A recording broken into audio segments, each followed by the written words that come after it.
Are we going to win tonight? Are we going to show this country what we're made of? Because this is going to be a lot of fun in South Carolina this weekend. But after Tuesday, Pennsylvania's got next. And this is the room that's going to show the country what we're made of. So, I'm Helen Gim. I am on Philadelphia City Council. Before I came in, I was part of a lot of movements for change. I was part of an education movement that frankly remade the political map here in Pennsylvania. In 2014, when governors and the midterm elections were devastating all across the country, Pennsylvanians who fought for their public schools, who stood up for their teachers and for labor rights, threw out a one-term Republican governor and made sure that that story was about public schools, education, and children and the future of Pennsylvania. That's what this room does. The following year, I ran for city council. We elected a mayor for public schools. We got a brand new Supreme Court that ended unconstitutional gerrymandering. This summer, we're going to go before the state Supreme Court with a school funding lawsuit to finally get our kids the money that they deserve. That's what this room does. So I came here to be part of another movement of the most hardcore, hardworking people in the city of Philadelphia who are going to go out and win Pennsylvania for Bernie Sanders. And I wanted to be here to tell you first, I'm like 25 minutes late because Twitter is out of control. But I am proud to say in front of all of you that I am endorsing Bernie Sanders for President of the United States.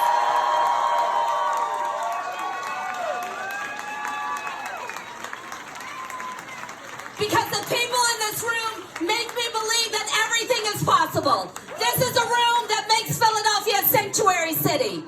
This is a room that can win a fair work week labor law in one of the worst labor states in the nation. This is a room that's going to fight for immigrants. This is a room that's going to stand up for working class Americans, that's going to demand rent control, a Green New Deal.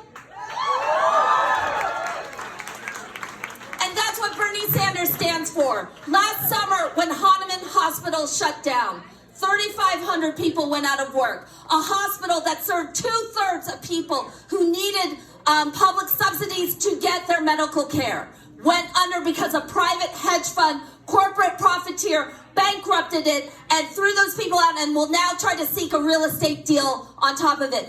You know, of all the candidates that ran for president, only one stood with nurses. Only one stood with us when we were grieving, when we were scared, when we didn't know what the future brought. And that was Bernie Sanders. He came to Philadelphia and reminded us why health care is a human right. Medicare for all is not some abstract left concept. This is something that we live and breathe right now.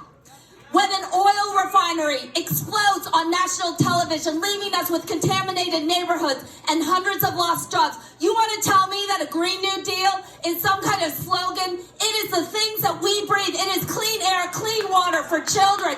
South Philadelphians here in our own city right now.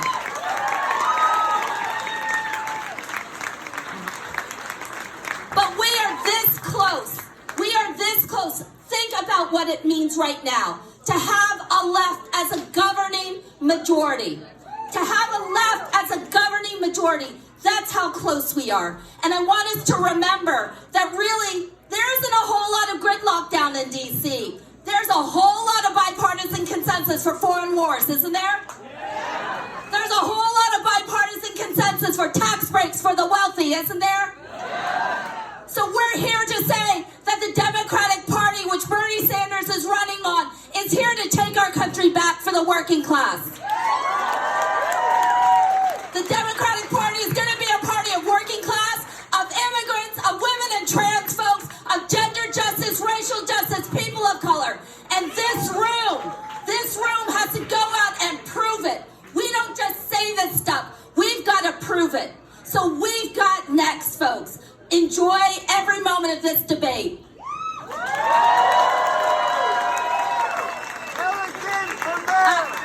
I'm going to be a unifying candidate, so I'm not going to say anything about the other candidates. But I'm going to particularly enjoy some of the reactions from some of them. But once this debate is done and once Super Tuesday is done, we don't tie this thing up. We don't act like, you're just going to sail right through. We got a country to win. We've got a country to govern. We are this close to winning the White House, to changing the way we look at politics, to not just say that this is about movements and all of this kind of stuff, to live it, to be part of it, to tell our children the story of what it meant to be someplace, to be history. So I'm asking all of you to be in this moment. Yes, do everything you can. Sign up for all of it. The campaign isn't going to land next month. The campaign is already here. That is all of you in this room. You're the fighting heart and spirit of the next generation of politics in America. So stick together, shut it all down, and let's go out and win this state. Thank you.